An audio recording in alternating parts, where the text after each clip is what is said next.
அவர் இன்றைக்கும் அற்புதம் செய்கிறார் என்பதற்கு நான் சாட்சியாயிருக்கிறேன். எனக்கு அவர் செய்திருக்கிறார். ஆகவே தான் நான் சொல்லுகிறேன், உங்களுக்கும் அவர் செய்வார்.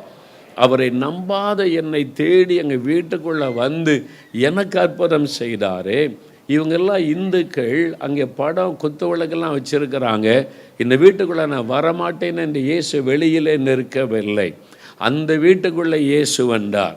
எங்கே படங்களும் குத்து விளக்கம் வைக்கப்பட்டிருந்ததோ அதே வீட்டுக்குள்ளே இயேசு வந்து என்னை தொட்டு குணமாக்கி, நான் தானப்பா மெய்யான தேவன் என்பதை எனக்கு விளங்க பண்ணினார். அதே இயேசு இந்த இடத்திலே உலாவிக் கொண்டிருக்கிறார். நீங்கள் யாராகவும் இருக்கலாம், எந்த மதத்தை சார்ந்தவளாகவும் இருக்கலாம், ஆனால் இயேசு உங்களை நேசிக்கிறார்.